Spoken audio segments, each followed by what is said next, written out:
হাই everyone, good morning, নমস্কাৰ। আকৌ এটা নতুন ভিডিঅ'লৈ আপোনালোক সকলোকে স্বাগতম জনাইছোঁ।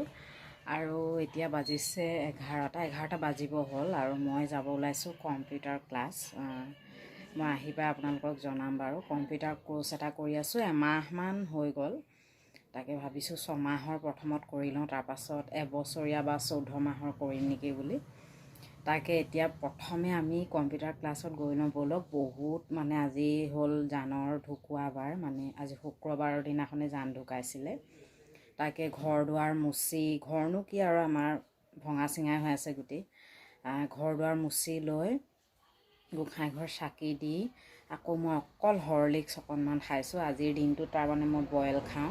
তাকে হৰলিক্স অকণমান খাই ডাইৰেক্ট মই বোলো আপোনালোকক ভিডিঅ' এটা কৰি জনাওঁ। আৰু ব'লক যদি পাৰোঁ অকণমান মই ভিডিঅ' কৰি তাত দেখাম বাৰু। এতিয়া ব'লক, মই বিক্ৰমতে যাব লাগিব। এতিয়া এইখন খোজকাঢ়ি যাওঁ গলি। ঘৰৰ পৰা ওলাই আহিলোঁ আৰু লগতে এটা ছাতি লৈ ল'লোঁ। বৰষুণ দি থকাৰ যেন লাগিলে, সেইকাৰণে ছাতিটো লৈ ল'লোঁ। আৰু অলৰেডি মই বিক্ৰমত গুচি আহিলোঁ আৰু পাই গ'লোহি চকিডিঙি হাইটেক। মই হাইটেকতে কম্পিউটাৰ কোৰ্চ কৰিছোঁ। এইফালে দেখিছেনে বাৰু, অকণমান ভাবিলোঁ আপোনালোকক দেখাওঁ। এইখিনিতে আছে, এইফালে চাওক, লিখি থোৱা আছে কম্পিউটাৰ হাইটেক বুলি। তাৰপাছত অকণমান ভাবিলোঁ আপোনালোকক ভিডিঅ'ৰ ক্লিপ এটা দেখাই দিওঁ। এইফালে আমন জিমনকৈ বহি আছোঁ আৰু কেইটামান ল'ৰা ছোৱালীক ক্লাছ কৰি আছে। অলৰেডি আধাখিনি গ'লেই, কৰি লৈও ময়ো কৰিছোঁ। কৰি লৈ ঘৰলৈ যাব ওলাইছোঁ আৰু মই বিক্ৰমতে উঠি লওঁগৈ। ভাবিলোঁ আপোনালোকক অকণমান ভিডিঅ' অকণমান কৰি দেখাই দিওঁ। আৰু এইফালে ৰাস্তাটো দেখিছেনে? তাকে এতিয়া আহি আছোঁ মই অকলে। ঘৰ আহি পাই গ'লোহি আৰু আহি পাই মই পাহৰি গৈছিলোঁ, কেইটামান কাপোৰ আছিলে মোৰ ধুই থোৱা। কাপোৰকেইটা ওপৰতে আহি মেলি ল'লোহি। আৰু ইমান ধুনীয়া পৰিৱেশটো, চৰাই চিৰিকটিবোৰৰ মাতবোৰ শুনিছেনে বাৰু? খুব ভাল লাগে এনেকুৱা পৰিৱেশবোৰত সঁচাকৈয়ে। কিন্তু আমাৰ ঘৰটোত কিন্তু ইমানেই হুলস্থুল, ওপৰলৈ অকণমান ঠাণ্ডা লাগে আৰু চৰাই চিৰিকটিবোৰৰ মাতবোৰ শুনি বহুত ভাল লাগে। তাকে কাপোৰকেইটা মেলি ল'লোঁ। মেলি লৈ এতিয়া যাওঁ মই মোৰ খানা বনাবৰ কাৰণে, দেৰিয়ে হৈ গ'ল। আহি পাই এইফালে বনালোঁ মই মগু দাইলতে দিলোঁ ভেন্দি, ভাতকেৰেলা, আলু, ৰঙালাও আৰু বিলাহী কাটি দিছোঁ। দেখিয়ে আপোনালোকৰ খাওঁ লাগিছে নাই জনাব। আজি আচলতে জানৰ ঢুকুৱা বাৰ, শুক্ৰবাৰত জান ঢুকাইছিলে, সেইকাৰণে মই বইল খাওঁ। তাকে মোৰ কাৰণে বনাইছোঁ দেই, সেইকাৰণে অকণমান হৈছে, মোৰ কাৰণে বনাইছোঁ। ৰাতিও মই ইয়াৰ পৰা আধা থৈ দিম খাবৰ কাৰণে। আৰু লগতে মই বনাইছোঁ এনেকুৱা উৎপাতকৈ, মই আটা মাৰিছোঁ, দোকান যাবৰ কাৰণেও আছে। তাকে আটা মাৰি লৈ এইফালে ৰুটি দেখিছেনে বাৰু, পূবে পশ্চিমে গৈছে ৰুটি। শুকান ৰুটি 3টামান শুকান ৰুটি বনাই ল'লোঁ আৰু লগতে খাবলৈ ৰেডি হৈ গ'ল। এইফালে ভোট জলকীয়া এটুকুৰা লৈ ল'লোঁ আৰু লগতে মোৰ দাইল আৰু ৰুটি। এইকেইটা খাই লওঁ, খাই লৈ আকৌ মই যাম দোকানলৈ। এইফালে দোকানলৈ ওলালোঁ আৰু দুৱাৰমুখতে ভাবিলোঁ অকণমান ভিডিঅ' এটা কৰি দিওঁচোন, আপোনালোকক দেখাওঁ।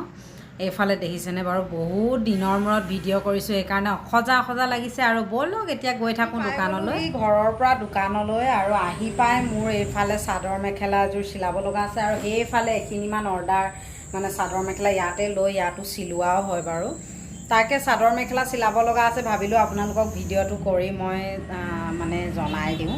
আৰু সঁচাকৈয়ে আপোনালোকৰ কমেণ্টবোৰ পাই মই বহুত উৎসাহিত হৈছোঁ। বহুত ভাল লাগিছে কমেণ্টবোৰ পাই।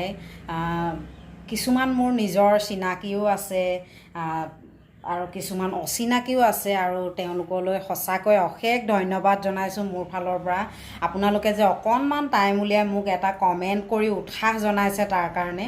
আৰু কিছুমান কথা হয়তো মানুহক স্পষ্টবাদীকৈ মুখৰ আগত ক'ব নোৱাৰি, ভিডিঅ'ৰ যোগেৰেও বহুত ধুনীয়াকৈ ক'ব পাৰি কিছুমান কথা। তাকে সঁচাকৈ মনটো বহুত ভাল লাগিছে আপোনালোকৰ কমেণ্টবোৰ পাই।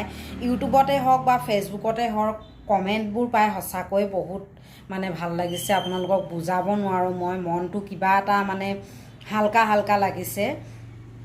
তাকে ভাবিলোঁ ভিডিঅ' এটা কৰোঁ, আৰু ইমান দিন হ'ল ভিডিঅ' নকৰা। অকণমান ক্লিপ দিনটোৰ থৈ দিছিলোঁ, তাকে বোলো আপোনালোকক দেখালোঁ।